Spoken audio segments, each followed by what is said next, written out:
सन्माननीय आमदार तुमचा पवार साहेबांचं कुटुंब असेल किंवा आमच्यासारखे लोक असतील, ठाकरे कुटुंब असेल, इतर नेते असतील, त्यांच्याविषयी कोणत्या भाषेमध्ये हा बोलतोय? कौटुंबिक असतील, अमुक असतील, अनेक विषयांवर बोलतो. याला देवेंद्र फडणवीसच्या टीममध्ये असलेला आमदार त्याला काय इतकी सूट दिली आहे का? मला व्यक्तिगत टीका करायची नाही, पण तुम्ही महाराष्ट्रामध्ये ज्यांनी एक योगदान दिलेलं आहे राज्य घडवण्यामध्ये, मग ते ठाकरे कुटुंब असेल, पवार कुटुंब असेल, अन्य कोणी असतील, त्यांच्याविषयी कोणत्या भाषेमध्ये बोलते आणि भाजपचे लोक टाळ्या वाजवत आहेत? या भाजपचं योगदान काय या महाराष्ट्र घडवण्यामध्ये मला सांगा जरा. याच गुंड टोळ्या घेऊन तुम्ही राज्य करताय ना. हे ठग आहे सगळे. पण राऊतसाहेब दोन्ही बाजूनी संकेत मिळत होते, पडळकर आणि आव्हाड एकमेकांवर ज्या पद्धतीने. मग हे गृह खात्याचं काम नाही का? हे गृह खात्याचं पोलिसांचं काम नाही का? हे देवेंद्र फडणवीस गृहमंत्री म्हणून त्यांचं काम नाही का? हे संसदीय कार्यमंत्री विधानसभा अध्यक्षांचं काम नाही का? की परिस्थिती नियंत्रणाबाहेर जाऊ शकते हे त्यांना कळत नव्हतं का? काम काय आहे त्यांचं?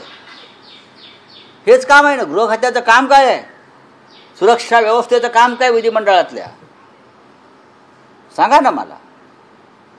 म्हणजेच मी म्हणतो की कायदा सुव्यवस्था ही पूर्णपणे अपयशी आहे. गृहमंत्री अपयशी आहेत, त्यांचं सरकार अपयशी आहे. गुंड टोळ्यात त्यांनीच पोचलेल्या आहेत. त्याच्यामुळे त्या त्यांच्या नियंत्रणाखाली नाही आहेत.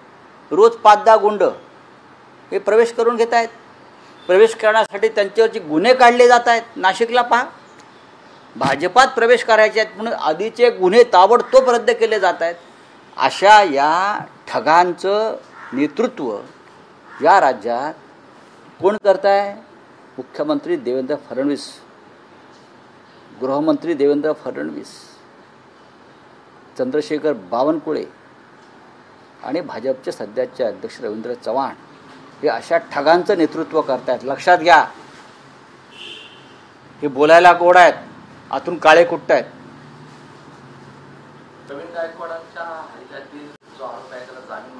हे सगळे गुंड पोचलेले भाजपचे आहेत.